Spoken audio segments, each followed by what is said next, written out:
Hi guys, it's Steffi from the Novelty Corner. Welcome back to my channel and welcome to my video of some of my top reads from 2017.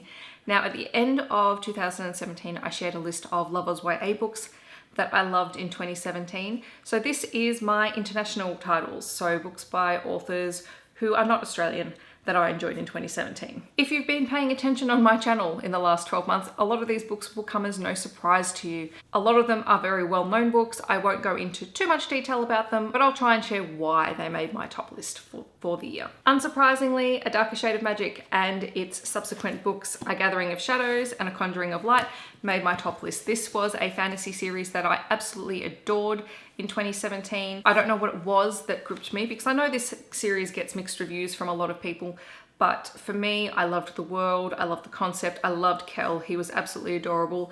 Lila didn't bother me so much. I know she tends to either be someone people love or someone that people hate, but for me, I didn't mind her. Kel was the main character for me, and that's what I was really enjoying reading about his journey and how he comes to terms with things, because he makes a lot of mistakes and he tries to redeem himself. Plus there were awesome side characters, Alucard and Rai, and the different Londons were characters in their own right, and I really, really loved that. The next book on my list is Arrival by Ted Chiang. This is a collection of speculative fiction short stories. It does contain the short story, The Story of Your Life, which is what the film Arrival was based on.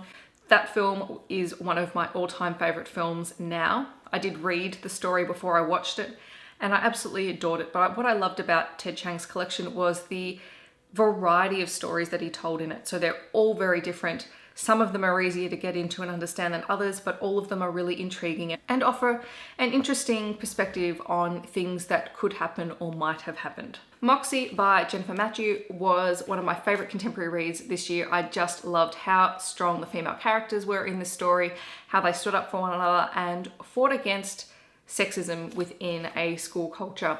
I loved the zine ideas in it, and I loved the way that the girls all formed friendships that perhaps they may not have originally had. I also started the Wayward Children series, that was Every Heart a Doorway and Down Among the Sticks and Bones last year, and I absolutely adored this series. They're little novellas, they're easy to read, they're all about portal worlds and children who have to come back from portal worlds and deal with being in the real world again, and how they learn to deal with being back in Earth normality. Highly recommend these. These were absolute favorites and they're really easy to read too. Peter Darling by Austen Chant is one of my favorite classic retellings. It is the story of Peter Pan, retold in a different way. At the beginning of this story, Peter Pan decided to grow up leaving Neverland behind, and he lived his life as Wendy Darling. And then he comes to realize that that is not the life that he can live. That's not who he is. And he returns to Neverland, to his nemesis Hook and the Lost Boys, and he's trying to find his place again. It is a beautiful, beautiful story and I absolutely adored it. If you haven't read it and you like Peter Pan, this is well worth picking up. Our Dark Duet by Victoria Schwab is the second and final book in the Monsters of Verity duology. I loved the entire concept of this universe because this idea that violence breeds monsters, like literal physical monsters, is such a compelling concept. And is it a perfect book? No, it's not a perfect book, but Victoria Schwab proved last year that she is not afraid to end books in a way that readers may not be happy with, but is true to the story that she's telling. And this one, I was gripped from start to finish and I couldn't put it down. Strange the Dreamer by Laini Taylor is the first book in her new series, and it is absolutely gorgeous. It is told in her very typical Laini Taylor style writing, which means it's very lyrical and beautiful, but it's not over the top so that it's not too difficult to read. It is the story of Laszlo Strange, who's a librarian but has been obsessed with the history of the city of Weep for as long as he can remember. And the city of Weep is a peculiarity because no one actually knows what its true name is and what happened there.